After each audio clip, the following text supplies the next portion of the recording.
में वो सारी चीज़ें मल्टीप्लाई की जो जो इन्फॉर्मेशन अवेलेबल थी भी मैं सवाल में दिखाता हूँ सामने। हाँ जी, किए ही नहीं, छा गए। अच्छा, कल आप आए नहीं थे, ठीक है, आपका फर्स्ट डे। ओए, तो आप तो आज परेशान हो रहे होंगे, इतनी सारी परसेंटेजेस सामने स्क्रीन पे देख के भाई। तो नहीं, लेकिन पहले आपने और तरह से पढ़ा हुआ है, अभी हम मैथ वाले तरीके से पढ़े, आपने भी नहीं किया, आपका फर्स्ट डे भी नहीं है। मतलब इतना सा होमवर्क कैसे भूल सकता है कोई। हाँ जी,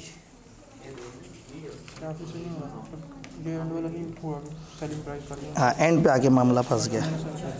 ठीक है,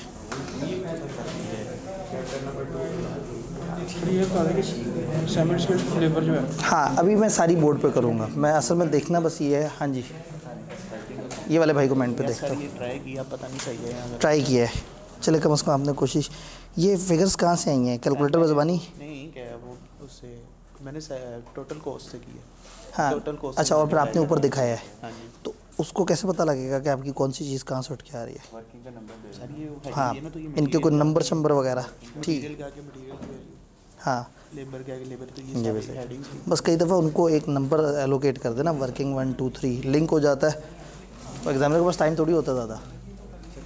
ठीक हो गई, रिप्लेस का मतलब ये कि दोनों को रिप्लेस करना है। हाँ, नहीं, स्किल लेबर में से 40% रिप्लेस हो जाएगा और उसकी जगह सेमी स्किल्ड, यानी कि उसका वो 60% रह जाएगा।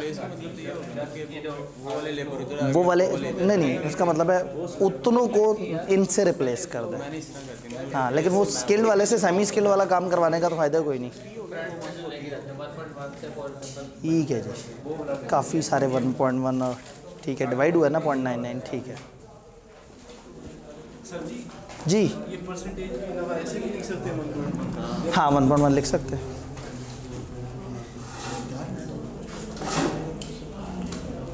ठीक है, अच्छा, आप एब्सेंट थे। एडिशनल वो वेस्टेज वाला पॉइंट, एक एक करके अब सारे पॉइंट सामने आएंगे। आपका पहला दिन तो नहीं, 2 दिन से नहीं आ रहे थे, तो आपकी तो दुनिया ही बदल गई। हम तो पीछे से पता नहीं क्या क्या पढ़ लिया। रिकॉर्डिंग ले लेंगे, ठीक है। ठीक है, अब मकसद सिर्फ अटेम्प्ट करना था कि एटलीस्ट यहाँ तक मैं देख चुका था। ये वाले भाई टारगेट पे सर मैंने आधा किया है। आधा किया, मैंने कहा जितना मेरे से हौसले से हो रहा था। नहीं सर, मैंने काम चोरी में आधा किया। अच्छा, ये एक टिपिकल प्रॉब्लम भाईजान, मेहनती बंदा सीए कर लेता है, इंटेलिजेंट नहीं करता, पता है, क्योंकि मेहनती होता है। तो जो तेज़ होते हैं ना, वो सुस्त भी होते हैं, तो वो मुशक्क़त जो है ना वो ज़रूरी है। ठीक है, फिर कोशिश करिए जितना हो सके उतना किया, एडजस्टमेंट ये वाली भी करने की कोशिश करिए। ठीक है, आप अभी साथ साथ लिखना शुरू हुए? अच्छा, कल से चले, बेहतर है। अभी असल में आधी इन्फॉर्मेशन है ना, कुछ चीज़ें वो सेमी स्किल्ड की वर्किंग उस तरह से नहीं है। ये थर्ड पॉइंट। हाँ, ख़वातीन जितनी समझ आई है उतना की है। कहीं मैंने ये बता के डरा तो नहीं दिया था कि आईकेप का सवाल है? मैं वैसे कह देता कि मैंने बड़ी प्यारी सी वर्किंग बनाई हुई है, ज़रा आप इसको ट्राई करें, तब भी ऐसे ही होता। ठीक है, ठीक है जी, मार्जिन को मार्कअप में आपने कन्वर्ट किया 2%।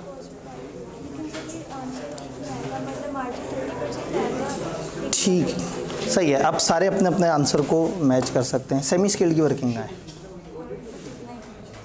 जितना हो रहा था कर दिया। ठीक है जी, पहले दिन ये एक्सपेक्ट करना कि आप लोग बहुत परफेक्टली करेंगे, ये थोड़ा सा मुनासिब नहीं है, लेकिन आप लोगों ने कोशिश की, ये चीज़ इंपॉर्टेंट है। जिसने सिरे से कोशिश नहीं की वो आज भी बस एम ही जो है ना वो, लेकिन जिसने कोशिश करके किसी पॉइंट पे अटका, अब वो पॉइंट अगर समझ आएगा तो बात ज़रा अच्छी चल रही होगी। 2 तरीके हो सकते हैं, एक ये कि हम ये सारे लाइन आइटम्स यहाँ पे लिख दें और जो उसमें उन्होंने थोड़ी सी नई वैरायटियाँ बताई हैं उसका एक नया लाइन आइटम ऐड कर दें। फॉर एग्जांपल मटेरियल में अब 2 कैटेगरीज आ गई, तो एक एग्जिस्टिंग कैटेगरी और एक नई कैटेगरी का आइटम ऐड कर दें। फिर स्किल्ड लेबर की सेमी स्किल्ड लेबर में कन्वर्जन वाला जो पॉइंट है उसके ऊपर भी हम लाइंस बना सकते हैं। दूसरा तरीका ये है कि आप ये सारे एरियाज़ के यहाँ नाम लिखें और आगे उनके लिख दें वर्किंग 1 2 3 4 5, और फिर अपनी वर्किंग में जाके जितना कचरा मचाना है मचाते रहें। एक तरीका ये होता है कि आप फेस को साफ रखते हैं, फेस पे आप अपनी ये सारे लाइन आइटम्स बना के लिख दिया और हर line item for example material old वाला उसके आगे लिख दिया W1 वर्किंग 1। अब वर्किंग 1 में उसके साथ जो खेलना है, मल्टीप्लाई करना है, डिवाइड करना है, वहाँ से एक जवाब आएगा, वो जवाब उठा के यहाँ पे लिख देना है, एक तरीका। और अगर आपको लग रहा है कि आप कॉन्फिडेंट है और 2-3 परसेंटेजेस आप एक गो में मल्टीप्लाई कर सकते हैं, तो फिर मटेरियल लिखा, आगे ब्रैकेट में वो सारी चीज़ें मल्टीप्लाई की और आगे करके जवाब लिख दिया। तो कई तरीके हो सकते हैं। शुरू करते हैं। एक अच्छी बात यह है कि सवाल ने जिस यूनिट में दिया है डाटा, आपका ज़्यादा डाटा ₹000 में मौजूद है। तो सबसे सेफेस्ट ये है कि हम सोल्यूशन को भी ₹000 में ले जाएं। 2-3 चीज़ें जो हमने वर्किंग से निकाली हो उसको फिर उस मेन डाटा में लिखते हुए थाउजेंड्स में कन्वर्ट कर लें, बजाय इसके कि हर वैल्यू पकड़ें, पहले उसके साथ 3 0 ऐड करें, फिर सारी वर्किंग करें और फिर उसको दोबारा लिखते हुए सोचें कि अब हमने इसको राउंड करना है, नहीं करना, इसको कितने में दिखाएं, पूरा दिखाएं। तो उससे बेहतर ये है कि सवाल का मैक्सिमम डाटा जिस लेवल पे राउंड हुआ हुआ है उस लेवल पे सवाल को किया जाए। देखते हैं कॉस्ट में एक बड़ी अच्छी बात यह है कि तकरीबन हर लाइन आइटम दूसरे से तकरीबन फ़र्क होता है। फाइनेंशियल अकाउंटिंग में समटाइम क्या होता है कि एक जगह से वैल्यू आएगी तो आप आगे चल सकेंगे, वरना आगे नहीं चल सकेंगे। इसमें चूंकि कंपोनेंट्स होते हैं, मटेरियल है, लेबर है, ओवरहेड्स है, ओवरहेड्स में फिक्स्ड हैं, वेरिएबल है, तो सम टाइम अगर आप एक जगह पे अटके हैं तो उससे पूरा सवाल ख़राब नहीं होगा। जिधर अटक गए कोई बात नहीं, वहाँ पे एक एज्यूम्ड अमाउंट शुरू में लिख दी, सवाल को आगे कर लिया, अगर पेपर में एंड पे टाइम बचा तो आके उस वाली वर्किंग को दोबारा करने की कोशिश कर ली, और एंड पे तो हमेशा मार्जिन होता है। अब आप कहेंगे सर सामने इतनी जगह ही नहीं है, कोई बात नहीं, आपने सवाल को ख़त्म किया होगा तो एंड पे भी थोड़ी सी जगह बच गई होगी। उस वाली चीज़ जो लाइन आइटम नंबर 2 आपने बाद में किया, उसके आगे लिख they working number for example 8, अगर आपने 7 तक की थी, और वर्किंग नंबर 8 में जाके वो सारी चीज़ें करके और बस एंड पे जो आपने एज्यूम वैल्यू लिखी थी उसे क्रॉस करके वहाँ ये वाली वैल्यू लिख दें जो आपकी वर्किंग से आ रही है। तो एग्जामिनर को ये नहीं पता लगेगा कि शुरू में आप एज्यूम करके आगे भाग गए थे, उसको लगेगा कि लिखते हुए पहले गलती हुई होगी, फिर उस बच्चे ने क्रॉस करके सही अमाउंट लिख दी जो वर्किंग से आ रही थी। तो अच्छी बात यह है कि आप जिस जगह फंसें, जैसे यहाँ semi skilled was a thing जिस पे फंसा जा सकता है, तो उसके बगैर अगर ये 10 नंबर का सवाल है तो 7 नंबर तक पहुँचा जा सकता था। तो सम टाइम अगर एक वर्किंग फंस रही है, अटक रही है, तो आप फॉर द टाइमिंग उसे भुला के बाकी सारा काम करते चले जाएं और वहाँ पे कोई एज्यूम वैल्यू लिख लें, और बाद में मौका मिले तो ज़रा उसको अच्छी तरह से थॉट अपॉन कर लें कि वो क्या है। करें फिर परसेंटेजेस के साथ। सवाल की रिक्वायरमेंट क्या थी? Company same gross profit margin maintain करना चाहती है। तो सवाल ये नहीं था कि प्रॉफिट कितना होगा, सवाल ये था कि अगर same gross profit margin maintain करना है तो सेलिंग प्राइस पर यूनिट क्या होगी। इसका मतलब है मैंने सारी कॉस्ट पकड़नी है, फिर मार्जिन मार्कअप वगैरह का आपस में जो ताल्लुक है वो फार्मूले वाला ताल्लुक कर लें, कन्वर्जन वाला ताल्लुक, वो करके मैं सेल्स तक पहुंच जाऊं कि सेल्स कितने रुपए की होनी चाहिए, और उसको नंबर ऑफ़ यूनिट से डिवाइड कर दूं तो मुझे पता लग जाए कि पर यूनिट कितने का होना चाहिए। तो इसमें असल रिक्वायरमेंट ये सारे फॉर्मेट को फॉलो करके जीपी निकालने की नहीं है, कॉस्ट निकाल के कॉस्ट से सेल्स की तरफ जाने की रिक्वायरमेंट है। तो ज़रूरी नहीं कि इसको प्रेजेंट करते हुए हम इसी तरह से करें कि सेल्स में सम कॉस्ट ऑफ सेल्स माइनस करें। शुरू करें, हर चीज़ से रिलेटेड जो जो इन्फॉर्मेशन है उस पर बात करते हैं। वो दो कौन सी चीज़ें हैं जो सवाल की तकरीबन मेजॉरिटी वैल्यूज़ को अफेक्ट कर रही हैं? दो ऐसी कौन सी इन्फॉर्मेशन है? एक इन्फ्लेशन है जो 10% बढ़ गई है, तो देखिए ना, इन्फ्लेशन मटेरियल पे भी लगेगी, लेबर पे भी, सेमी स्किल्ड लेबर पे भी, ओवरहेड चाहे फिक्स्ड हो, इन्फ्लेशन का मतलब तो महंगाई है, तो किराए भी बढ़ गए होंगे, बिजली भी बढ़ गई होगी, सारा कुछ है। तो सबसे खूबसूरत बात है कि 10% तो सब पे अप्लाई होना है। तो उस 10% को हम सारी कॉस्ट निकालने के बाद एंड पे एक दफ़ा भी इम्पैक्ट ले सकते हैं। लेकिन अगर आपको डर लगे कि नहीं काम ख़राब ना हो जाए, तो आप उस इन्फ्लेशन को हर लाइन आइटम में भी दिखा सकते हैं। ये चीज़ हमने देख लिया कि चीज़ को पहले मल्टीप्लाई करें या बाद में करें, बात बराबर ही होती है। दूसरी एक चीज़ जो इम्पैक्ट कर रही है, प्रोडक्शन का वॉल्यूम 10% से बढ़ गया है, सिवाय फिक्स कॉस्ट के हर चीज़ को इम्पैक्ट कर रही है। एक आसान काम ये हो सकता है कि हम एग्जिस्टिंग वॉल्यूम के हिसाब से सारी कैलकुलेशन करके और एंड पे कहें चूंकि 10% प्रोडक्शन बढ़ गई है तो ये सारी कॉस्ट 110% हो जाएगी सिवाय फिक्स कॉस्ट के। तो कई तरीके हैं कॉस्ट अकाउंटिंग में, ज़्यादातर कोई एक स्टैंडर्ड फॉर्मेट नहीं है, आप सवाल को कहीं से भी शुरू कर सकते हैं। कुछ लोग सवाल को ऐसे शुरू करेंगे कि पहले एक एक चीज़ की वैल्यू निकालते गए और एंड पे सारी चीज़ें लिख दी। कुछ इस तरह से करेंगे कि शुरू में एक फॉर्मेट बना दिया और आगे से वैल्यूज़ लेके आए। अच्छी बात यह है कि आप शुरू में जवाब उन्हें दिखाएं, वो ऐसा ना हो कि वो आपका सवाल ओपन करें और वर्किंग्स में ही उलझना शुरू हो जाए। वर्किंग आपने सपोर्ट के लिए की थी लेकिन अल्टीमेटली उनको चाहिए फाइनल जवाब, तो आपका जवाब अगर ऊपर है और वर्किंग्स नीचे हैं तो वो ज़रा ज़्यादा बेहतर है। फिर मैंने देखा कि अक्सर लोगों ने वर्किंग्स बनाई हैं लेकिन वर्किंग के साथ रेफ़र नहीं किया। आप ऐसा कर सकते हैं, मटेरियल लिखा, W1 लिखा और फिर अगले सफ़े पे आके आपने W1 आपने पूरा सफ़ा रख दिया है अपने फॉर्मेट को सीधा करने के लिए। कोई क्रॉसिंग वगैरह हो गई तो नीचे तक मार्जिन होगा। नेक्स्ट पेज से आपने वर्किंग शुरू कर दी। W1 का मतलब है मटेरियल, मटेरियल लिख के मटेरियल के ऊपर जितना भी आपने वो काम करना था वो आपने कर लिया। क्लियर? मैं एक लाइन आइटम में सारी परसेंटेजेस मल्टीप्लाई करने की कोशिश करता हूं लेकिन जहां मैं फंस जाऊंगा वहां मैं वर्किंग की तरफ चला जाऊंगा। और कहां फंसना बनता है मेरा? सेमी स्केल्ड, क्योंकि सेमी स्केल्ड और स्केल्ड में से कुछ कन्वर्जन इधर उधर होके और उसके साथ कुछ नई वैरायटी होनी है तो वो शायद एक लाइन में लिखना थोड़ा सा ज़रा ज़्यादा कन्फ्यूजिंग हो जाए। शुरू करते हैं जी। ये डाटा मौजूद है, चाहूँ तो मैं यूनिट्स और प्राइस में इसको तोड़ लूँ और चाहूँ तो मैं टोटल अमाउंट पकड़ के इसके साथ ही खेलना शुरू कर दूँ। मटेरियल है 22.5 मिलियन का। मटेरियल से रिलेटेड क्या क्या इंफॉर्मेशन है? नंबर 1, एक तो 10% वॉल्यूम बढ़ा है, एक इंफॉर्मेशन। अगर ये पेपर होता तो मैं इस पे ऐसे करके अंडरलाइन कर देता कि 10% एक तो ये बढ़ा है। दूसरा, 60% आपने किसी और से खरीदना है और 40% पुराना वाला खरीदना है। तो जो 60% है वो ज़रा ज़्यादा तकलीफदेह सी चीज़ लग रही है लेकिन जो 40% है वो तो तकलीफदेह नहीं लग रहा।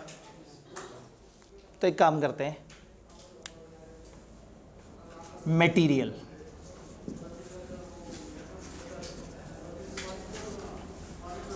एग्जिस्टिंग सप्लायर,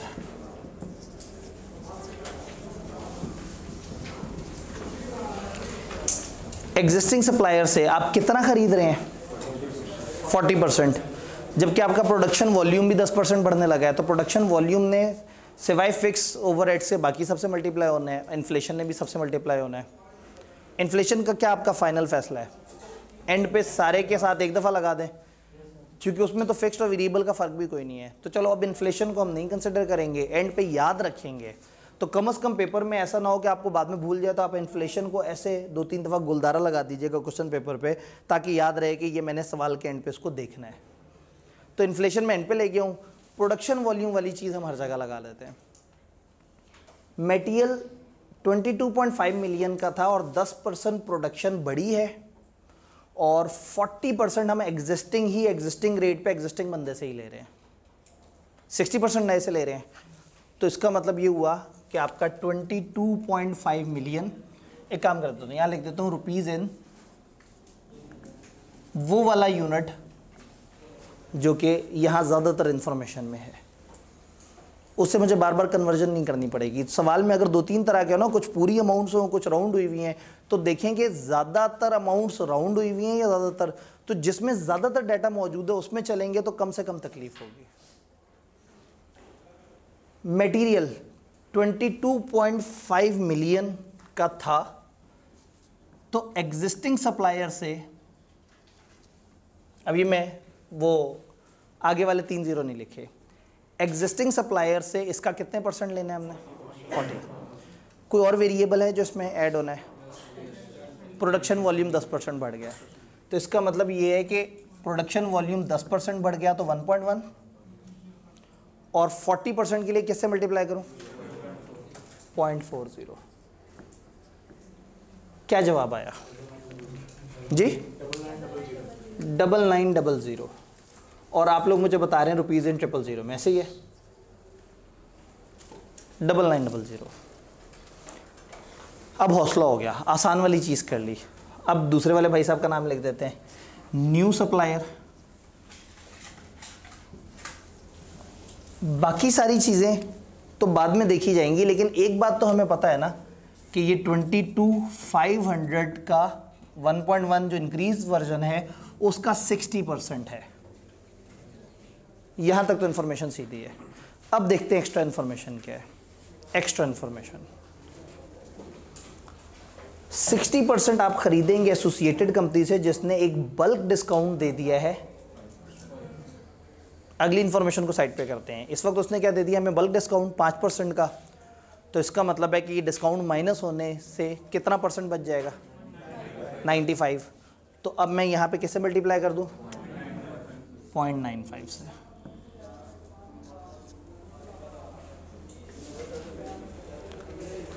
जब आपके हाथ में कागज़ हो ना, तो जो लाइन आप देखते जाएं, जिसका इम्पैक्ट लेते गए हैं, उसको क्रॉस करते जाएं कि हाँ ठीक है ये इन्फॉर्मेशन मैंने ओके कर दी। अगर आपको क्रॉस लगाने से डर लग रहा है, उसको अंडरलाइन कर दें या उस पर ऐसे छोटा सा एक टिक लगा दें ताकि आपको याद रहे कि ये इन्फॉर्मेशन कंसिडर। बार बार सारी इन्फॉर्मेशन ना दोबारा पढ़ें, सिर्फ काम की इन्फॉर्मेशन पढ़ें। ये कितनी मज़े की बात है कि मैं जिस लाइन आइटम में हूँ उसका लेबर शेबर बाकी किसी से ताल्लुक़ नहीं है, जो कचरा होना है वो यही होना है। 95% इस पे बात समझ आ रही है। Additional wastage from this material is expected to be 1%। उन्होंने कहा है कि ये मटेरियल जो है जब हम इस्तेमाल करते हैं तो इसमें 1% वेस्ट भी होता है, यानी 1% लॉस है। हम खरीदते ज़्यादा होंगे, 1% लॉस के बाद जो बच जाता होगा उतने से हम प्रोड्यूस करते होंगे। अब सवाल ने हमें ये नहीं बताया कि ये इनपुट पे है या आउटपुट पे। तो हमारी नॉर्मल अजम्पशन क्या होती है, इनपुट। तो इसका मतलब है कुछ हमने ख़रीदा होगा जिससे 0.99 मल्टीप्लाई हुआ होगा तो वो जवाब आया होगा। तो अगर मुझे यहाँ से वो बड़ी अमाउंट निकालनी है जो मुझे असल में ख़रीदनी है, तो मैं डिवाइड करूँगा। कल वाली बातें याद है कि अगर हमने ये देखना है कि कितना ख़रीदें या इनपुट कितना हो तो हम डिवाइड कर रहे थे, और अगर हम आउटपुट देख रहे थे तो हम मल्टीप्लाई कर रहे थे। तो 0.99 इनपुट को 0.99 से मल्टीप्लाई करेंगे तो आउटपुट आएगा, ऐसे ही है। तो अगर हमने इनपुट निकालना है, आउटपुट को डिवाइड कर देंगे, ये हमारा आउटपुट है। हमें इतना माल चाहिए, इसको डिवाइड करना है किससे, 0.99। बात समझ आ रही है। तो यहाँ मैं इसको यूं करके भी लिख सकता हूँ, ऐसे करके 0.99 या डिवाइडेड बाय 0.99, जिस तरह से मैं इजी हूँ। इस लाइन को ज़रा मल्टीप्लाई करें जी, 14250। नहीं जी, आपका एग्जिस्टिंग सप्लायर भी कवर हो गया, नया सप्लायर भी कवर हो गया, अल्हम्दुलिल्लाह। आगे चले। स्किल्ड लेबर, स्किल्ड लेबर है 10 मिलियन की। Replace 40% of skilled labour with semi skilled labour.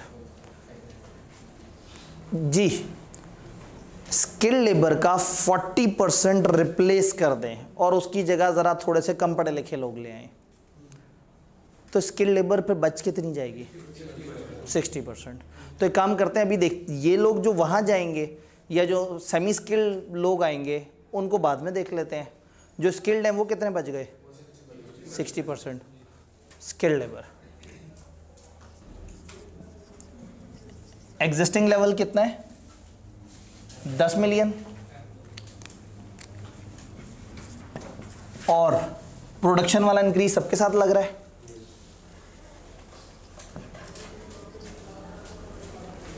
Existing अगर और कुछ ना हुआ होता तो एग्जिस्टिंग सिर्फ 10% बढ़ जाती नए प्रोडक्शन की वजह से, और उसमें से 40% हमने साइड पे ले जानी है, तो कितनी बच गई, 60%।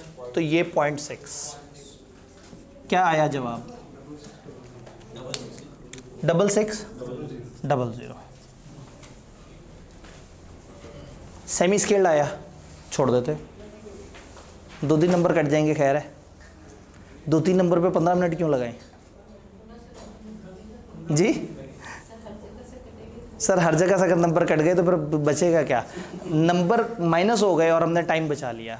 कहने का मतलब है कि अगर आप पेपर में आए हैं ना और आप एक जगह पे इस लाइन को बार बार देख के ना दिमाग घूमना शुरू हो जाता है, ब्लड प्रेशर तेज़ होना शुरू हो जाता है, आंखों के आगे अंधेरा आना शुरू हो जाता है, तो बेहतर है कि एक दफ़ा हम बाकी सवालों में से आसान आसान नंबर लेते हुए एंड पे जब हमने करना ही कचरा होता है, वो जो आखिरी 15-20 मिनट में पता नहीं क्या क्या करी जा रहे होते हैं, तो उस वक्त आके इसके साथ कुछ कर लेंगे, हो सकता है इसमें से कोई आधे नंबर मिल जाए।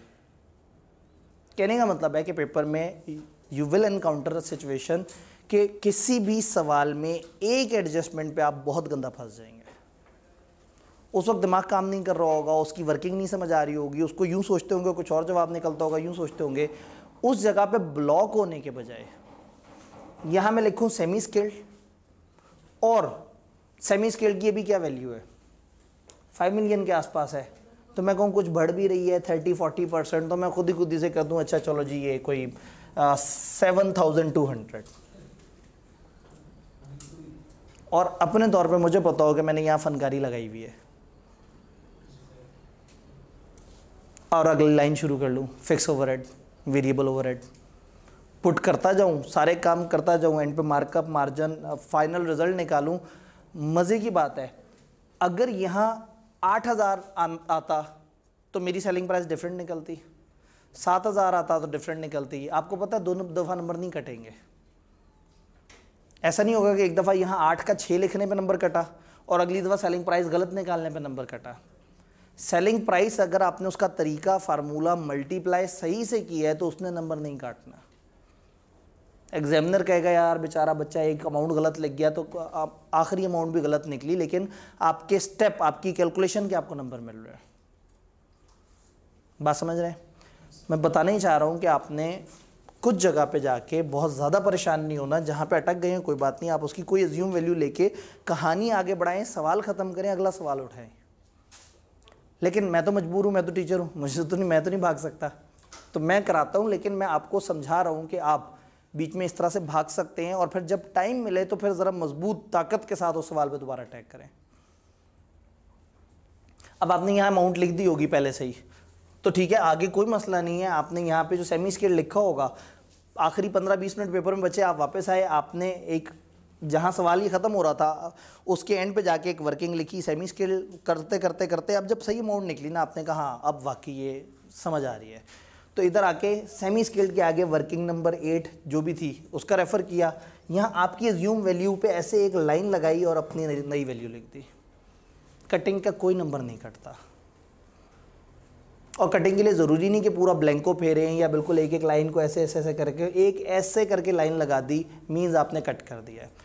उन्हें पता होता है कि अक्सर बच्चे लिख रहे होते हैं तो कई दफ़ा कैलकुलेशन पे जो जवाब आया होता है लिखते हुए गलती हो गई होती है, कई दफ़ा अमाउंट कोई और गलती से लिख देते हैं, तो दिस हैपन्स कि कुछ जगह कटिंग हो जाएगी। तो परफेक्ट नहीं करना हमने बहुत अच्छा करना है, परफेक्ट नहीं करना। आते हैं जी सेमी स्किल्ड। इतनी तकरीर के बाद भी अगर करना ही था, छोटी सी बात बस आपको बताने के लिए कि आपने 40% की जगह सेमी स्किल्ड हम ले जाएं और सेमी स्किल्ड वालों को कुछ एक्स्ट्रा टाइम लगेगा। इसका मतलब है कि वो जो ऊपर से स्किल्ड वालों का 40% टाइम निकाला और सेमी स्किल्ड वालों से कहा, तो सेमी स्किल्ड को कुछ एक्स्ट्रा काम भी करना पड़ेगा। कुछ काम ऑलरेडी तो कर रहे हैं, तो वो लिख सकता हूँ, या ज़िंदगी आसान कर लूँ। यहाँ सेमी स्किल्ड में 2 कैटेगरीज बना दूँ, existing, replacement of new one. और अगर यहाँ मुझे लग रहा है कि कचरा ज़्यादा हो जाएगा, लिख दूँ वर्किंग 1, मैंने अभी तक कोई वर्किंग नहीं बनाई, और यहाँ पे हेडिंग दे दूँ वर्किंग 1 सेमी स्किल्ड, और उधर नीचे तक जितना मर्जी लिखना है, जो मर्जी बखेड़ा फैलाना है फैला दूँ। वर्किंग में जितना मर्जी कचरा हो, बस एंड पे मैं सही अमाउंट तक पहुँच जाऊँ। तो डेमोक्रेसी क्या कहते हैं आप? वर्किंग बना लेते हैं, वर्किंग 1 सेमी स्किल्ड लेबर। और इसमें भी आसान क्या है, देखें जैसे मटेरियल में हमने क्या काम किया कि जो सीधा सीधा चला रहा है उसको तो पहले पकड़ लेना, फिर जो नई वैरायटियों से बाद में देखेंगे। तो सेमी स्किल्ड में सबसे आसान चीज़ क्या है? जो एग्जिस्टिंग अभी तक ये लोग जो काम कर रहे हैं इन्होंने तो नहीं भाग गए ना, वो तो हमने ऊपर वालों का काम छोड़वा के वो सेमी स्किल्ड वालों को दिया।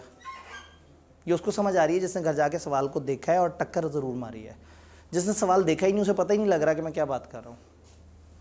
Semi skilled, existing semi skilled कितनी है जी? 5 मिलियन। और लेबर के साथ इस हरकत के अलावा और कोई हरकत हुई है? क्या लेबर का रेट बढ़ा है? नहीं। क्या क्वांटिटी बढ़ी है? क्वांटिटी बढ़ी है क्योंकि प्रोडक्शन 10% बढ़ गई है, और कुछ भी नहीं हुआ। जिंदगी आसान। एग्जिस्टिंग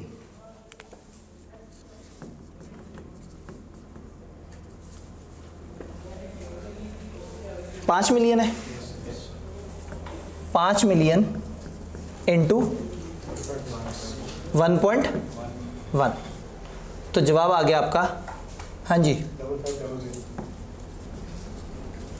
यहाँ भी लिख दूँ ₹000, बजाय इसके कि यहाँ कुछ और वेरिएबल है, फिर कन्वर्ट करते हुए मैं उसी वेरिएबल में चलूँ जो हमारा चल रहा है। एग्जिस्टिंग तो आसान हो गया। अब सुकून से पढ़ते हैं वो क्या कह रहे हैं। स्किल्ड लेबर का 40% रिप्लेस करते हैं सेमी स्किल्ड से।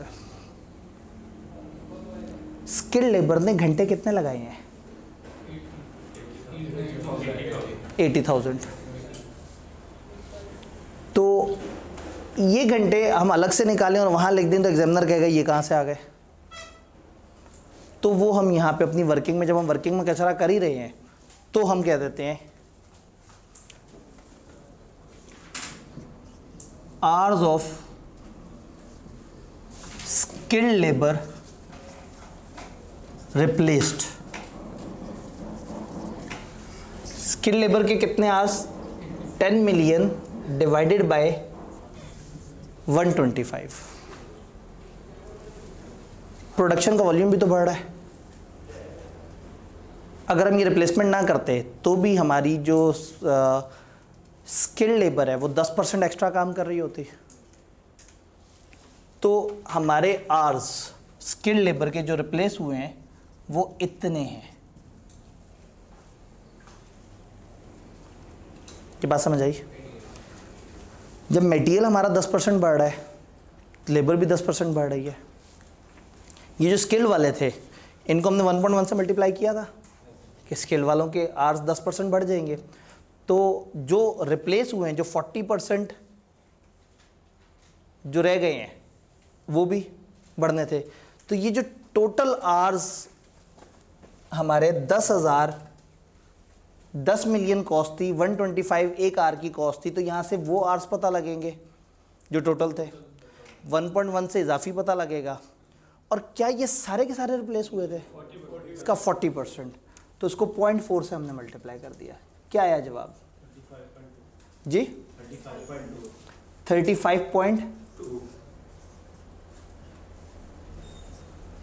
35.2 थाउजेंड आवर्स इनके रिप्लेस हो रहे हैं। क्या वो लोग भी इतने ही आवर्स में कर रहे हैं? सेमी स्किल्ड वाले भी इतने ही आवर्स में कर रहे हैं जितने आवर्स इनके छुड़वाए? नहीं। सेमी स्किल्ड लेबर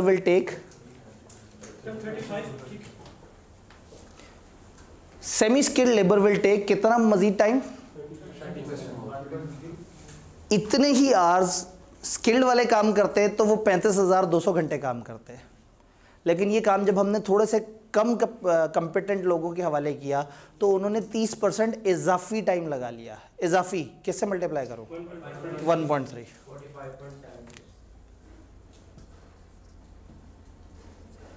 कितना आ गया? 45,760 आवर्स। सेमी स्किल्ड का रेट क्या है? 100। तो इसको जब हम ₹100 से मल्टीप्लाई करेंगे तो हमारे पास जवाब आ जाएगा। हाँ जी, 4576। एक अमाउंट ये आ गई। तो अब नीचे लिख दें कि टोटल कॉस्ट और उसमें दोनों को ऐड करके दिखा दें 5500 प्लस 4576। आप ऐसा भी कर सकते हैं कि इसका एक टैब एक्स्ट्रा बना दें, ये जो ये बनाए इसको राइट पे दिखा दें, ये सारी वर्किंग करके इसका जो जवाब है ये भी फुल राइट पे दिखा दें, और उन दो को ऐड करके नीचे ग्रैंड टोटल दिखा दें। डिपेंड करता है आपके पास जगह कितनी है, मेरे पास जगह कम थी, पेज पे भी कई दफ़ा जी जगह का काफ़ी इशू है, क्योंकि वो शीट बहुत ज़्यादा लंबी चौड़ी नहीं होती। ये इस तरह की वर्किंग तकरीबन पूरा सफ़ा खा लेती है, लेकिन उस तरह की वर्किंग ना तकरीबन हाफ पेज पे हो रही होती है, तो राइट साइड पे जाने का मार्जिन नॉर्मली निकल आता है। हाँ जी, तो क्या कॉस्ट निकली? 9,100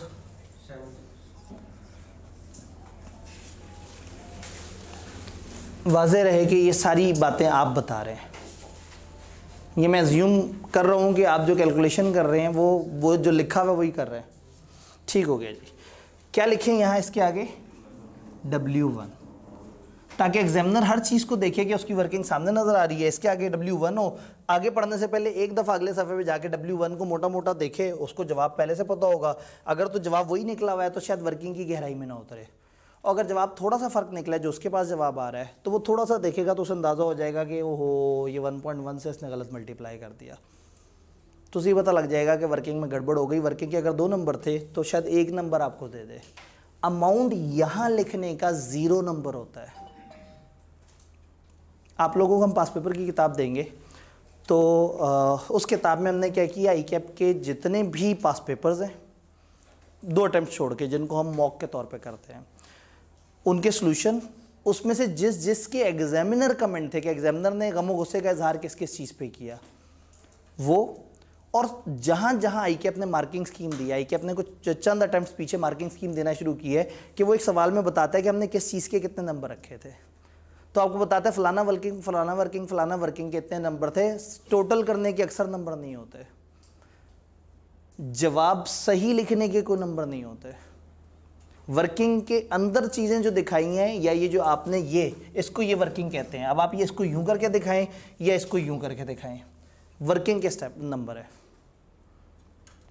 जी। सर एक अमाउंट के साथ ना 2, 3, 4 वेरिएबल्स ऑलमोस्ट मल्टीप्लाई हो रहे हैं, ठीक है। तो सर कोई एक आध गलत हमने मल्टीप्लाई कर दिया, बाकी 2, 3 ठीक हैं, ठीक है, बस उससे एक ही वो जाहिर है। देखिए अगर आप अभी भी देखें तो मैंने उस वर्किंग में 1.1 की गलती आइडेंटिफाई करके मैंने आपसे क्या कहा कि 2 में से 1 नंबर मिल जाएगा। वो इतने जालिम नहीं है कि वो सब कुछ ही उड़ा दे। आपने अगर स्टेप्स लगाए और एक आध वेरिएबल उस टाइम पे नहीं क्लिक हुआ तो वो उतने के ही नंबर काटेंगे, वो बार बार रिपीट नहीं होगा। अब ऐसा नहीं होगा कि टोटल कॉस्ट निकाली वो भी गलत निकली, एक और नंबर गया, फिर GP निकाला वो भी गलत निकला, मार्जिन निकाला वो भी गलत निकला, नई सेलिंग प्राइस निकाली वो भी गलत निकली, तो फिर तो बचा ही कुछ नहीं। इस तरह से नंबर नहीं कटते। मार्किंग स्कीम में स्टेप्स के नंबर वो दे रहे होते हैं। इसलिए मैं आपको कह रहा हूँ कि वो जो बुक देंगे ना, तो उसमें आपने कोई भी सवाल करने के बाद अगर उसकी मार्किंग स्कीम मौजूद हो तो देखना है कि एग्जामिनर ने किस किस चीज़ को कितने कितने एलोकेट किए, ताकि कोई भी सवाल करते हुए आपको पता हो कि हमने किस चीज़ पर ज़्यादा ध्यान देना है जी। जैसे आपने ये लेबर और जो कंप्लीट है 10,000 जी जी, उनको पहले 10% बढ़ाया फिर एलोकेट किया, ठीक है। इसको ऐसे भी कर सकते हैं कि 10,000 का पहले 40% एलोकेट कर दें फिर उसको 10% बढ़ा दें, जैसे आपने इधर प्राइस। सेम बात सेम है, तकरीबन सेम है। आपको याद होगा मैंने इसीलिए ना वो एक एग्जांपल कराई थी कि पहले सेल्स टैक्स लगाएं या डिस्काउंट दें। तो हम पहले डिस्काउंट दे के सेल्स टैक्स लगा रहे थे या पहले सेल्स टैक्स लगा के डिस्काउंट दे रहे थे, बात बराबर थी। तो आप अगर पहले आर्स निकालें, आर्स का 40% ले लें, इतना आ गया, उसमें 10% इजाफा डाल दें, तो ये बेसिकली 0.4 पहले मल्टीप्लाई हो जाएगा, 1.1 बाद में। लेकिन एसोसिएशन का रूल मैथ में ये कहता है कि मल्टीप्लाई करते हुए आप आगे पीछे वैल्यूज़ आगे पीछे कर दें, जवाब सेम आना है। तो आप जिस मर्जी तरतीब से लिख दें, आप ये चीज़ पहले लिख दें, ये बाद में लिख दें।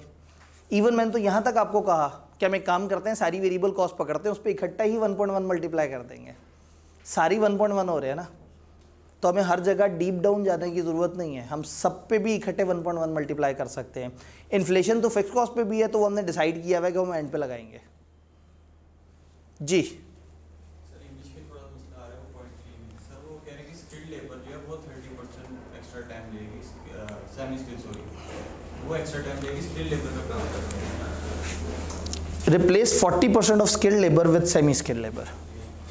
एक काम करते हैं, फर्ज करें ये इस तरफ स्किल्ड लोग हैं और इस तरफ सेमी स्किल्ड लोग हैं, ठीक है। हमने कहा इनमें से 40% को रिप्लेस कर देते हैं हम कुछ सेमी स्किल्ड लोगों को ऐड करके। इधर से 4 बंदे हमने साइड पे कर दिए और यहाँ से 4 बंदे इधर बैठा दिए, तो हमें पता लगा कि 4 तो सुस्त बंदे हैं। सेमी स्किल्ड लेबर उसी काम को करने में 30% ज़्यादा टाइम लेंगे। आसान अल्फाज में मुझे 30% ज़्यादा लेबर चाहिए। किस कैटेगरी की? Semi skilled. अगर स्किल्ड होता तो उतनी ही चाहिए थी, स्किल्ड होता तो मुझे इतनी चाहिए थी उसी काम को करने के लिए। लेकिन चूंकि अब सेमी स्किल्ड है तो वो 30% एक्स्ट्रा टाइम लगेगा। मुझे इतने आवर्स चाहिए, स्किल्ड लेबर के 35,000 आवर्स चाहिए थे और सेमी स्किल्ड के, तो अब उन्होंने दोबारा देखते हैं, उन्होंने कहा स्किल्ड लेबर का 40% रिप्लेस कर दें सेमी स्किल्ड लेबर से।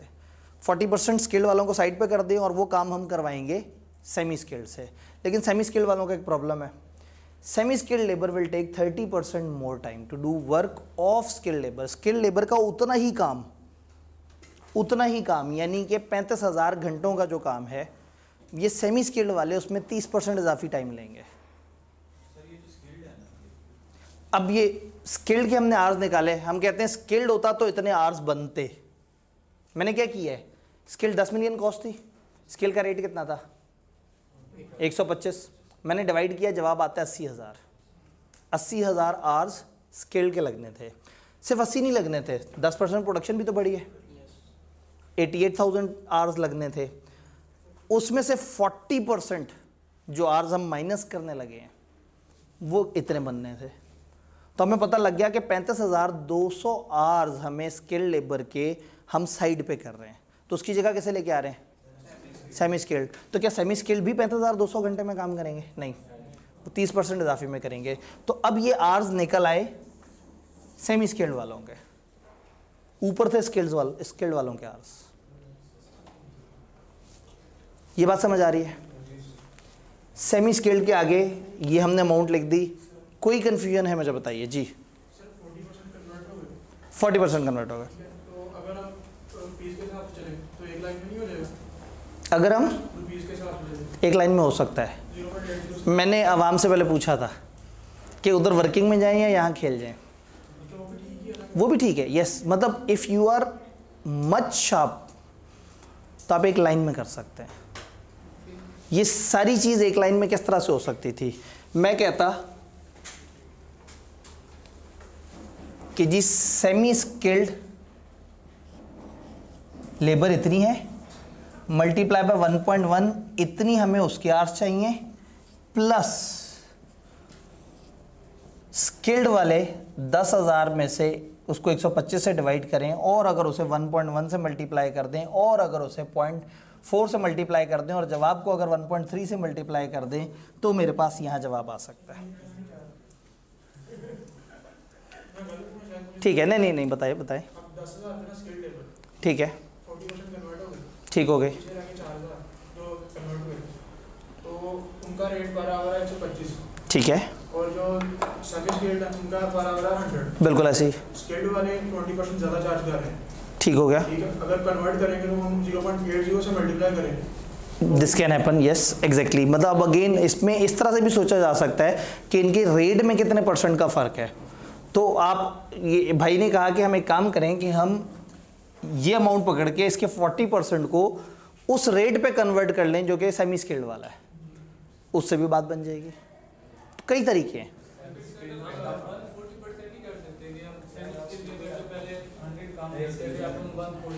नहीं, असल में वो 140 नहीं ना काम कर रही। सेमी स्किल्ड 40% नहीं बढ़ी, स्किल्ड का 40% इधर आया, लेकिन वो इधर आके 40% नहीं रहा, उस 40% का 130% हो गया, तो वो बढ़ गया, वो 52% बन गया। सर ये लेबर तो स्किल्ड ही है, तो फिर इसको स्किल्ड भी क्यों नहीं ऐड किया? मतलब प्लस के बाद वाली लेबर, अगर ये प्लस के बाद वाली में आपने लेबर ये ऐड की है, सर ये है तो स्किल्ड ही है। थी स्किल्ड, उनका रेट भी वही है। स्किल्ड थी। देखिए, मेरा स्किल्ड पे खर्चा आना था और एक अनस्किल्ड पे आना था। मैंने स्किल्ड वाले बंदे साइड पे कर दिए, स्किल्ड का खर्चा कम हो गया, और उनकी जगह कौन से ऐड कर दिए, सेमी स्किल्ड। तो इसलिए मैंने स्किल्ड को 60% पे ले गया और बकाया 40% इस तरीके से यहाँ पे ऐड कर दिया। 0.4 कौन सा वाला? जी जी सर पहले 100% या 40% और इंक्रीज हुआ है। पहले 100% तो ठीक है, सही है। 40% और इंक्रीज हुआ है तो 1.4 नहीं रिप्लेस, असल में देखें सेमी स्किल्ड इतने थे, स्किल्ड और थे, स्किल्ड में से 40% निकाल के हमने यहाँ एलोकेट करने हैं। तो पॉइंट ये नहीं है कि सेमी स्किल्ड 40% बढ़ गए हैं, स्किल्ड के 40% हटा के उसकी जगह सेमी स्किल्ड चाहिए, और सेमी स्किल्ड उतने नहीं चाहिए, 30% ज़्यादा चाहिए। अगर बहुत ज़्यादा मूड है मैथ का तो 52%।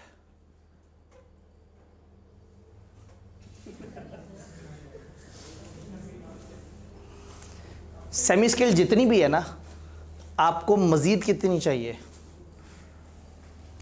उनका 40%। 40% काम 30% मज़ीद ज़्यादा टाइम में होगा, तो 40% इंटू 1.3 52%। तो अगर आप 152% से मल्टीप्लाई कर दें तो काम चल जाएगा, लेकिन थोड़ी ज़्यादा मैथ हो जाएगी। हाँ, क्योंकि दोनों के टाइम में भी फ़र्क है, दोनों के रेट में भी फ़र्क है, क्योंकि हम ये जब ये वाली अमाउंट्स पकड़ते हैं तो इसमें रेट और वो मौजूद है। बहुत ज़्यादा परेशान हो पेपर में, हम इसमें तीनों वेरिएबल लिख दें कि पर केजी या पर आर इतना है, और यहाँ नंबर ऑफ आवर्स भी लिख दें, फिर डायरेक्ट हम आर उठाएं और उससे खेला करें, उससे भी ईजी हो जाता है। हाँ जी, सेमी स्किल्ड वाली कैलकुलेशन में अभी भी कंफ्यूजन है तो बताएं। सेफ ऑप्शन यही था कि हम सेमी स्किल्ड में एग्जिस्टिंग लिखते पहले, उसका 5500 तो साइड पे करते, फिर जो रिप्लेसमेंट वाली है उसकी वर्किंग करते नीचे। तो और कुछ नहीं, तो एक और लाइन आइटम तो सीधा सीधा टिक हो जाता ना हमारा, जो भी कचरा मचना होता उस छोटे से लाइन आइटम में होता। क्या हमने सारी कॉस्ट निकाल ली है? नहीं। ओवरहेड्स 50% वेरिएबल है, 50% फिक्स है। फिक्स का वॉल्यूम से कोई ताल्लुक नहीं, और कोई ऐसी इंफॉर्मेशन भी नहीं है। इन्फ्लेशन तो हमने एंड पे सोची हुई है। तो फिक्स कॉस्ट कितनी होगी? इसका 50% लिख देते हैं। हमारा क्या जा रहा है, ये मिटा दूं?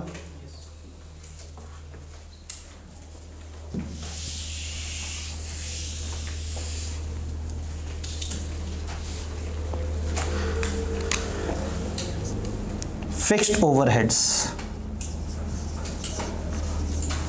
जो काम आसान है वो पहले कर लेते हैं। 4.5 मिलियन का 50% ऐसे ही है। अच्छी तरह से देख लें, और कोई वेरिएबल तो नहीं है। इन्फ्लेशन तो हमने एक दफ़ा सब पे लगा देनी है। कितना बना? 2250। अब वेरिएबल पे आते हैं। वेरिएबल ओवरहेड एग्जिस्टिंग इतना ही होना है, यानी कि जो अभी तक चल रहा था वो ये था कि 4500 का 50% होता। अब क्या क्या इजाफा है? 10% इन्फ्लेशन एंड पे काउंट करेंगे, वॉल्यूम बढ़ गया। जब वॉल्यूम 10% से बढ़ गया है तो ये खर्चे भी 10% से बढ़ जाएंगे, तो एक इजाफी 1.1 से हमने मल्टीप्लाई कर दिया।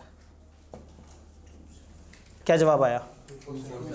2475।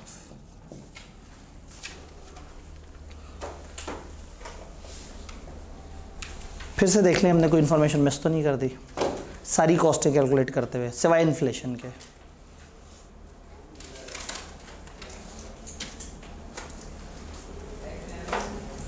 All clear? अब बजाय इसके कि मैं ऐसे मिटाऊँ, जाहिर है कागज़ पे तो आप आगे से आगे बढ़ते जा रहे होते, मैं चाह रहा हूँ कि ज़रा मेन इन्फॉर्मेशन भी सामने डिस्प्ले पे रहे, तो मैं यहाँ इससे आगे की कहानी शुरू कर देता हूँ। आगे की कहानी कम जगह पे आ जाएगी, क्योंकि अब हमें दरमियान के काम नहीं करने, बस अब हमने अगले स्टेप पे जाना है। टोटल कॉस्ट,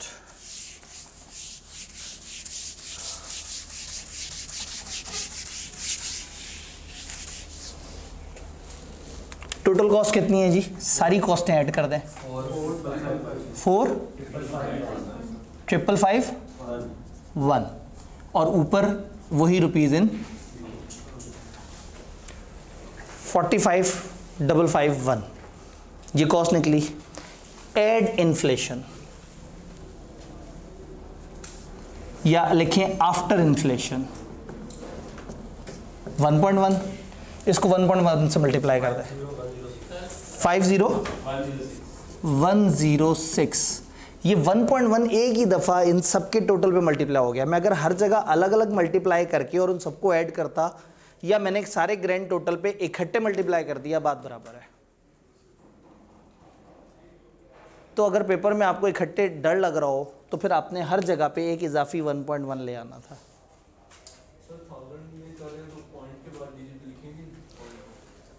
कौन से वाले में? नहीं, जब आप 1000 में चल रहे हैं तो फिर कोशिश करें कि बिला वजह उसको इस तरह से ना करें, क्योंकि हमारा डाटा ऑलरेडी अच्छा खासा है। ये देखें ना, ये ऑलरेडी 50 पे खड़ा हुआ है। तो जब आप मिलियंस में बात कर रहे हैं तो पॉइंट से आगे तो चंद 100 की बात हो रही है।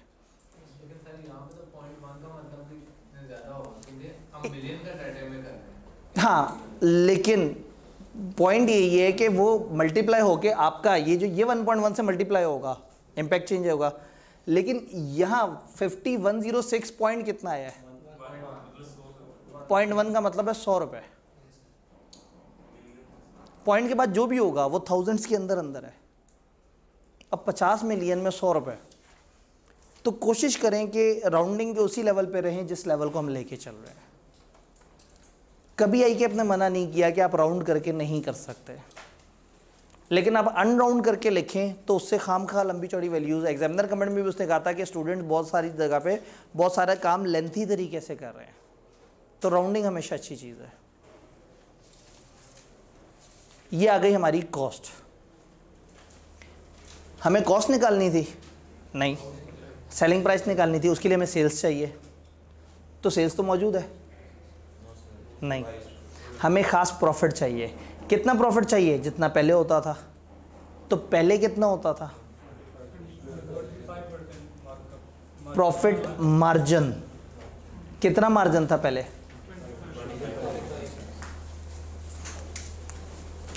Existing margin. और एग्जिस्टिंग मार्जिन कैसे निकलेगा? एग्जिस्टिंग चीज़ों को देख के 14,000 डिवाइडेड बाय 56,000। तो एग्जिस्टिंग मार्जिन कितना है? 0.25। ये मार्जिन आपने मेंटेन रखना है। पीछे कॉस्ट है या सेल्स है? कॉस्ट। अगर कॉस्ट और मार्जिन हो तो कहानी थोड़ी फंस जाती है। रट्टा मारने वाला फौरन से उसे याद होगा कि मार्जिन का एक फार्मूला होता था, और जो अच्छा लॉजिकल बच्चा है वो कहेगा लो मार्जिन हो तो क्या हुआ, मैं मार्कअप बता दूंगा इसे। क्या करना है? हाँ जी, मार्कअप में कन्वर्ट कर दें, चॉइस आपकी है। एक भाई ने कहा लेंथी हो जाएगा, मार्जिन में ना दें। एक काम करते हैं, यहाँ से दोनों तरीके से कर लेते हैं। पहले इसको मार्कअप में कन्वर्ट कर दें। मार्कअप फॉर सेम डाटा 25 का मतलब क्या है? 25/100। और चूंकि ये मार्जिन है तो ये P होता होगा और ये S होता होगा। और मार्कअप में हमें क्या चाहिए होता होगा? P और कॉस्ट। यानी 25 तो ऊपर ही आएगा, नीचे अगर सेल 100 है और प्रॉफिट 25 है तो कॉस्ट कितनी होगी? इसका मतलब है 0.33 आ गया हमारा मार्कअप।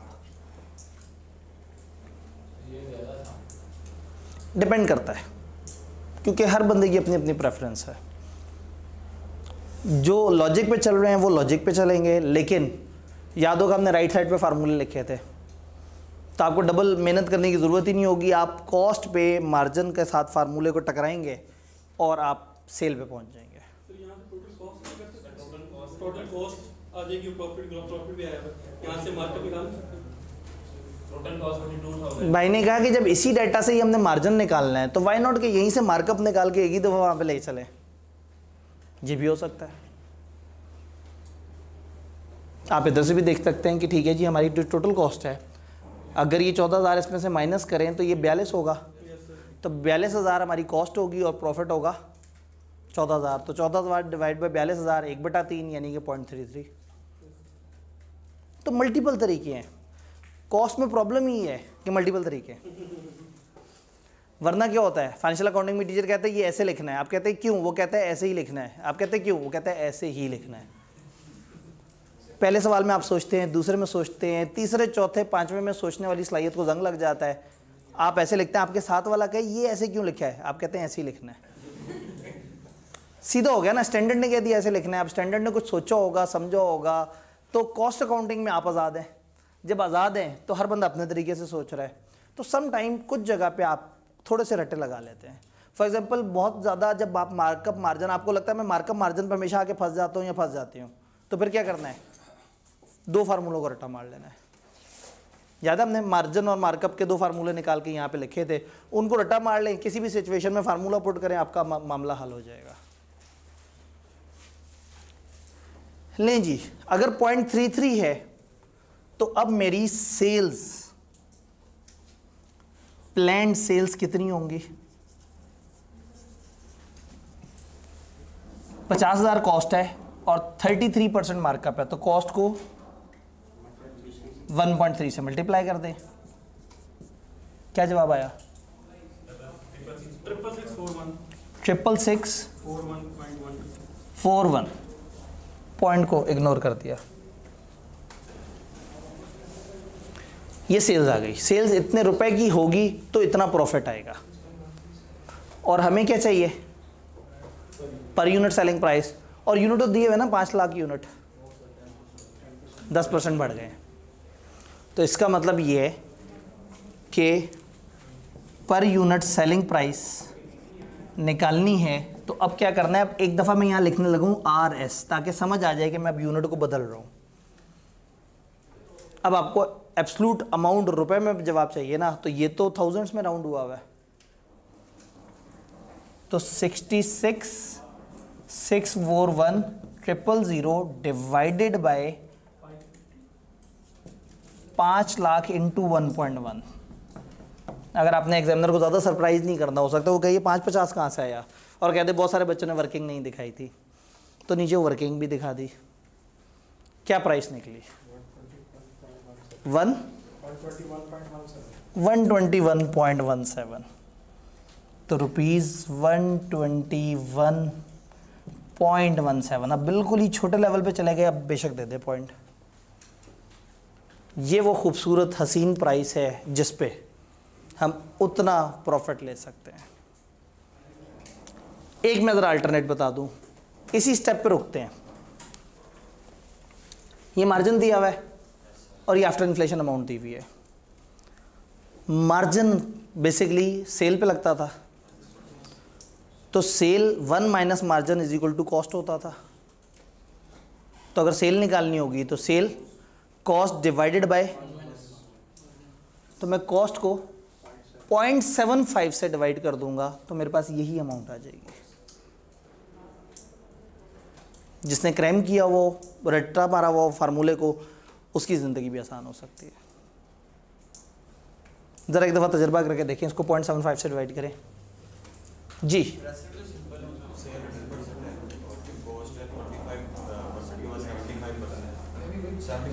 एग्जैक्टली, अगेन वही बात है कि कई तरीके से लॉजिक सोची जा सकती है कि जो बच गया वो 75% है। लास्ट वाली प्लान्ड सेल्स कितनी है, ये 50 मिलियन थी कॉस्ट, और आपको मार्कअप कितना चाहिए 33%, तो इसको 1.33 से मल्टीप्लाई कर दिया, ये आ गया। इससे नीचे क्या हुआ है, इससे नीचे आपने नंबर ऑफ यूनिट से डिवाइड किया है। नंबर ऑफ यूनिट्स अभी तक कितने थे पिछले डाटा में, उसको 1.1 से मल्टीप्लाई करना है। अगर मैं आपको कहूं कि आधे से ज़्यादा सवाल पेपर में ऐसे होते हैं कि एक एग्जिस्टिंग डाटा देते हैं और एक नया डाटा कैलकुलेट करवाते हैं, हमेशा इसी तरह की वैरायटियाँ करके, वो इतने % बढ़ गया, वो इतना कम हो गया, वो ऐसे हो गया, वो ऐसे हो गया। तो मैथ जो है ना वो बड़ी ज़रूरी है, मैं इसीलिए कह रहा हूँ कि ये वाला फुल वीक डेडिकेटेड है छोटी छोटी मैथ के लिए, ताकि हमें पता लग जाए कि हमने चीज़ों को किस तरह से करना है। क्या ये समझ आया? पक्की बात है। C+P=S में अभी भी परेशानी है।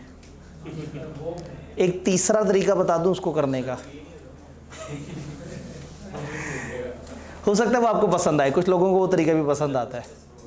तो एक काम करें, आप ये सोचें कि आपने अगली थोड़ी देर जो पढ़ा, फ़र्ज़ करें वो नहीं पढ़ा, अगर आपको अच्छा ना लगा तो फ़र्ज़ करें आपने कुछ नहीं पढ़ा। ये मिटाऊं? C+P=S की एक आखिरी जज्बाती अप्रोच जो एक झटके में जवाब दे देगी, लेकिन जिम्मेदारी अपनी अपनी।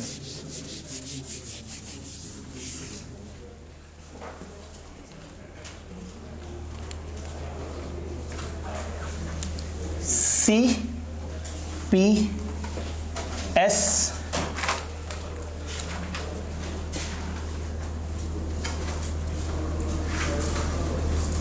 जो पता है उससे डिवाइड करें।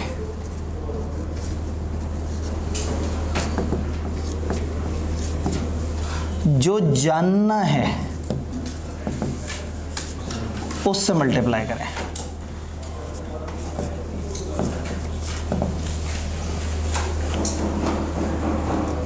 जो पता है उससे डिवाइड करें, या इसको यूं भी लिख सकते हैं, जहां खड़े हैं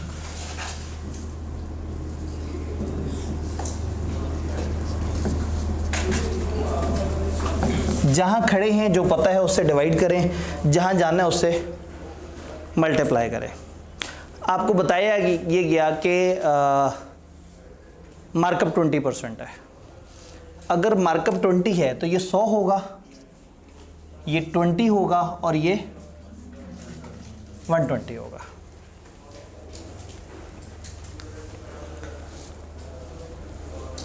आपको कॉस्ट पता है, फॉर एग्जांपल कॉस्ट है हमारी 70,000। 70,000 कॉस्ट हमें पता है। मुझे पता है हम जानना क्या चाहते हैं, जो दिल करे बता दे। एक भाई ने कहा प्रॉफिट, एक ने कहा सेल, उसके अलावा कोई ऑप्शन ही नहीं थी हमारे पास।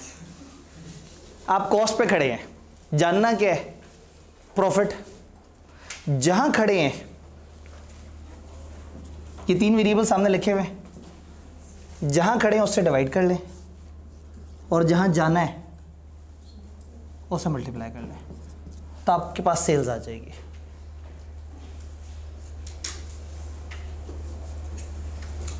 प्रॉफिट चाहिए था एक भाई को, लें जी, आपको 70,000 पता है। 70,000 क्या है? कॉस्ट है। जो पता है उसको क्या करें, और जहां जाना है प्रॉफिट आ जाएगा।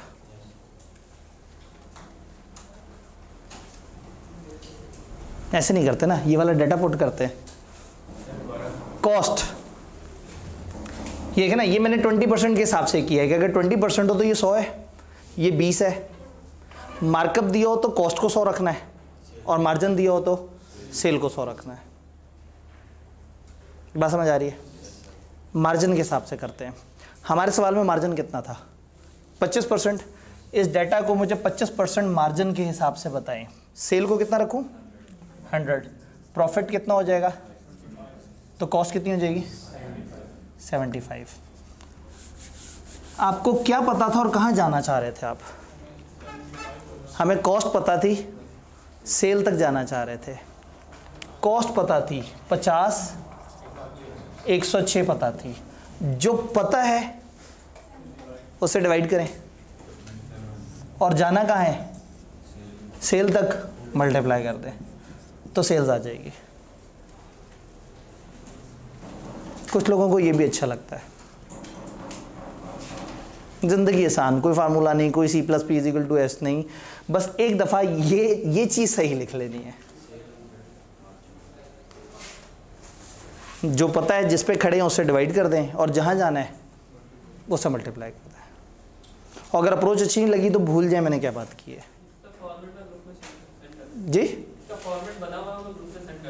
इसका एक फॉर्मेट बना हुआ है। भाई ने कहा कि मैं वो ग्रुप में वो फॉर्मेट भी सेंड कर देता हूँ। तो एक अप्रोच ये भी है, रट्टे वाला बंदा फार्मूला रट्टा मार ले, एक्स्ट्रा से आना बंदा मार्कअप को मार्जिन में कन्वर्ट कर ले, और दरमियाना बंदा जो कि थोड़ी सी लॉजिक पे चलना चाहता है लेकिन बहुत ज़्यादा तकलीफ नहीं देना चाहता दिमाग को, वो ये वो कर ले, जहाँ खड़े हैं जो पता है उससे डिवाइड कर लें और जहाँ जाना है उससे मल्टीप्लाई कर लें। हमारे वो सारे सवाल इस तरीके से करके देखें। परसों हमने कुछ सवाल किए थे, कॉस्ट पता होती थी सेल पे जाते थे, सेल पता होती थी कॉस्ट पे जाते थे, मार्कअप से मार्जिन ये वो, उन सब को इस पैटर्न पे करके देखें। अगर इस पे कंफर्टेबल हो गए तो बस पेपर में सिर्फ आपने एक दफ़ा सामने ना रफ वर्किंग में जाके ये चीज़ लिखनी है और फिर आपको पता लग जाएगा कि डिवाइड किससे करना है और मल्टीप्लाई किससे करना है। ये वाला आपने सारे सवालों पे ट्राई करना है अप्लाई करके। कहते हैं तो मैं अप्लाई कर देता हूँ अभी, सर आप ही करते हैं घर जाके, हमें तो दिक्कत होती है। नहीं सर, हम खुद करेंगे, मुझे फ़ख्र आप पे। तो मैं आप लोगों को एक छोटा सा होमवर्क दिखा सकता हूँ, बहुत छोटा सा, क्यूट सा, ज़्यादा टेंशन ही नहीं है उसमें।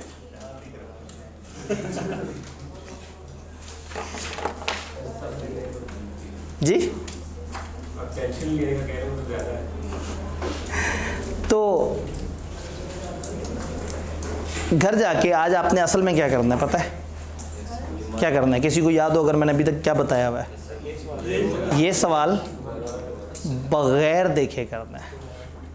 क्लास में तो आपने किया, रजिस्टर पे आपने साथ साथ नोट कर लिया। अब आपने एक दफ़ा घर जाके यही सवाल सामने रखना है और अपने हाथ से करना है, ताकि आप मुझ पे डिपेंडेंट ना रहे। कुछ बातें मेरी याद आ रही हों, कुछ अपना दिमाग चल रहा हो, अल्टीमेटली आपको सवाल करना आ जाए, आपको एनेबल करना है। क्योंकि समटाइम क्या होता है कि अकाउंटिंग के टीचर जो है ना, वो बच्चों को सोचते हैं कि ये तो नहले ही हैं, इनसे पूछा या इनको कहा तो ये होमवर्क नहीं करके आएंगे। तो अकाउंटिंग के टीचर सवाल कराते रहते और बच्चे भी रोबोट की तरह करते रहते हैं। जहाँ टीचर का लेक्चर बंद हुआ वहाँ सांस बंद हो गया। एक साहब के आसपास से जब भी मैं गुजरते देखता था तो वो एक वीडियो लगाई हुई होती थी, उसने एक टीचर की और सवाल ठकाठक करी जा रहा होता था। तो एक दिन मैंने आके कहा कि ये वीडियो हर दफ़ा क्यों चलाई होती है? उसने कहा सर वीडियो चलती है तो सवाल होता है ना। तो मैंने कहा अगर ये वीडियो पेपर में नहीं चल रही होगी तो सवाल कैसे करोगे? तो उसने कहा सर वो उस वक्त खुद ब खुद हाथ चल जाता है, खुद कुछ ना कुछ समझ आ रहा होता है। तो एनेबल होना है, इस काबिल होना है कि आप खुद से कर सकें। डन?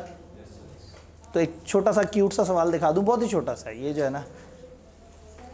जी जी, कौन से? ठीक है, इसलिए कि ये जो 0.33 है ना, ये एग्जैक्टली 0.33 नहीं है जी। 50,000 106 कहाँ?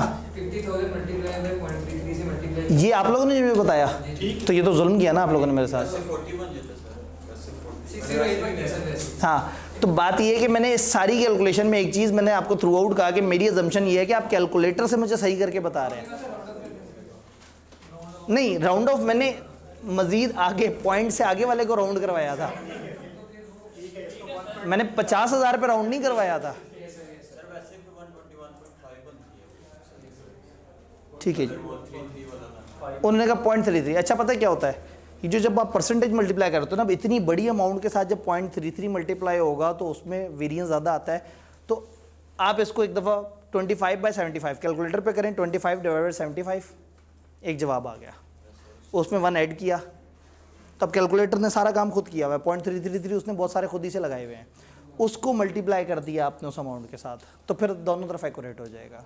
और एग्जामिनर इस चीज़ को एज्यूम करता है कि बहुत सारे स्टूडेंट्स राउंड ऑफ करके चीज़ें कर रहे हैं, तो थोड़े थोड़े से वेरिएशन नज़र आते हैं। आप पास पेपर्स के साथ जब भी अपने आप को मैच करेंगे तो चंद 100 के, चंद हज़ार के डिफरेंसेस नज़र आ रहे होते हैं, और ये कम्प्लीटली अंडरस्टूड होता है। 1.33 से क्यों मल्टीप्लाई किया? कॉस्ट थी 50 मिलियन और 33% था मार्कअप। कॉस्ट में मार्कअप ऐड हो तो हम सेल तक पहुंचते हैं, तो यानी कॉस्ट में 33.33% ऐड होना है, 33%। तो इसलिए हमने उसको 133% से मल्टीप्लाई कर दिया।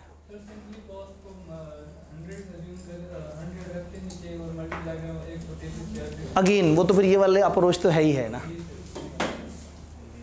जो पता है जहाँ खड़े हैं उससे डिवाइड करें और जहाँ जाना है उससे मल्टीप्लाई करें। तो अगेन ये अप्रोच है, लेकिन मैं बहरहाल स्लाइड तक पहुँच ही जाऊँगा।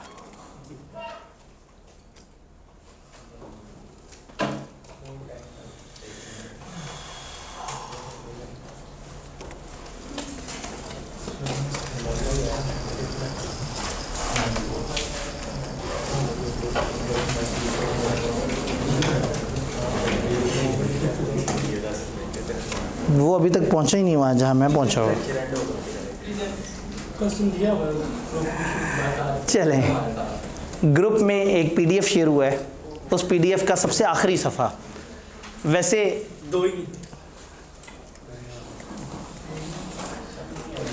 इससे पहले कि आप लोगों की नीयत ख़राब हो,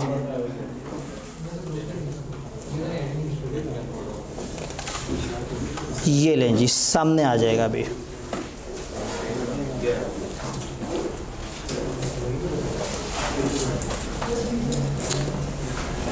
छोटा सा सवाल देखिए कितना खुला करके जो है ना,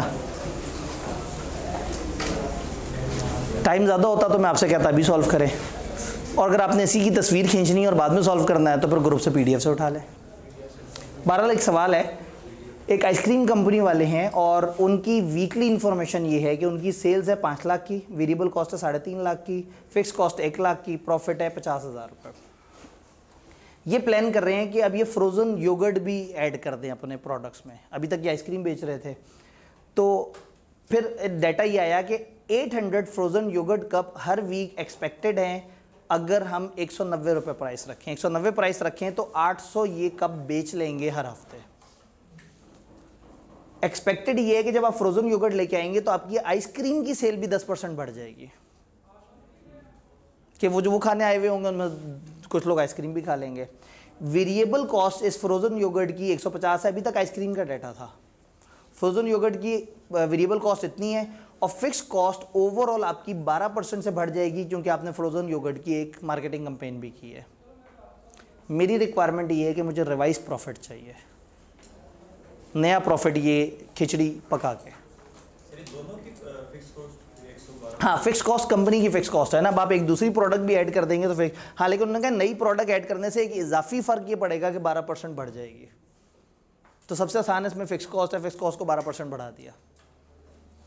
तो एग्जिस्टिंग डाटा आपके पास है, फ्रोज़न योगर्ट का नया डाटा आपके पास आया है, आपने इन सारों को जोड़ के मुझे प्रॉफिट निकाल के देना है, मतलब ईजी टाइम में। डन। ये ग्रुप में शेयर हुए हुए पीडीएफ का आखिरी सफ़ा है। तो इंशाल्लाह ताला ये आप इसको करके लेके आएंगे। कल थोड़ी सी इस पर डिस्कशन करके, कुछ और मैथ पे डिस्कशन करके मैथ को बंद कर देंगे। जब मैथ को बंद करेंगे तो आपका दिल करेगा कि सर एक दफ़ा चेक करें कि हमारी मैथ कैसी है। हफ्ते को एक खूबसूरत सा रोमांचक सा टेस्ट जिसमें आपकी मैथ अच्छी तरह से चेक हो जाएगी। टीए भाई ने फ़ौरन से खूंखार नज़रों से मेरी तरफ देखा है, टेस्ट जालिम आदमी, मैंने तो 10 दिन दे। ठीक है, तो फिर कल इंशाल्लाह छोटी क्लास और परसों प्यारा सा टेस्ट। मिलते हैं इंशाल्लाह जी। टेस्ट की टाइमिंग ये होगी, क्योंकि उसके अलावा किसी भी टाइम पे आप में से बहुत सारे लोगों के बहुत सारे क्लैशेस निकल आएंगे। जैसे देखें ना, अभी क्लास में 1-2 बंदों का क्लैश निकल आया, तो टेस्ट क्लास टाइम में होगा।